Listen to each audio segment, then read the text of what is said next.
Geneviève Brochot, vous êtes première adjointe ici de la mairie de Curjeu en Saône-et-Loire. Petit village de combien d'habitants déjà?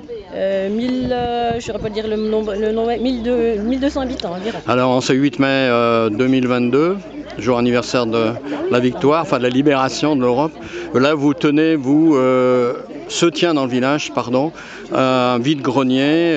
Alors qu'est-ce que ça apporte au village, une manifestation comme ça? Ça apporte énormément, ça fait du passage, ça fait de l'animation toute la journée. Les gens sont contents de se retrouver suite à ces 2 années malheureusement De Covid. De Covid, effectivement. Et donc pour la première année, là on a instauré un troc-plante, un échange de plantes qui n'est pas trop connu dans le secteur, mais là de par la brocante apporte des visiteurs qui ont l'air intéressés. C'est-à-dire que les gens apportent leurs plantes et peuvent en prendre d'autres? Tout à fait, c'est ça, c'est un échange, tout à fait. Et donc là on a pris des contacts pour les gens intéressés, et petit à petit on espère que ça va rentrer dans les mœurs et puis ça fait une petite animation supplémentaire. Tout cela prélude une autre fête qui a lieu dans le village, qui est le 21 mai. Voilà, qui aura lieu le 21 mai, donc en collaboration avec les associations de la commune.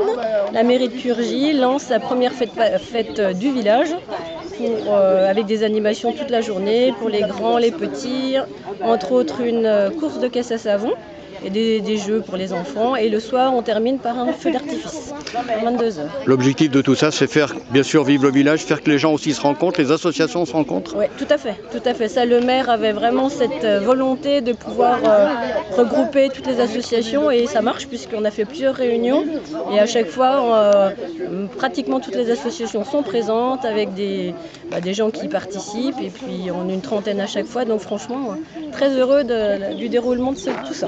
On espère maintenant, on n'attend plus que le beau temps le 21. Je crois que c'est annoncé de toute façon. Oui, il me semble. Ultime question, un petit village comme ça d'un millier d'habitants dans une grande communauté d'agglomération qui est un peu un village dortoir. Ben oui, tout à fait.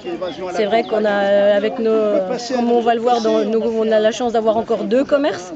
Il y en a un qui a été repris dernièrement, un autre qui va être repris. Bon, on espère, on croise les doigts que ça perdure et surtout que ça permet d'avoir une animation avec le basket aussi qui fait quand même une grande partie d'animation sur la commune et qui amène des va-et-vient de parents, d'enfants et avec les écoles aussi bien sûr, où on a plus de 100 enfants.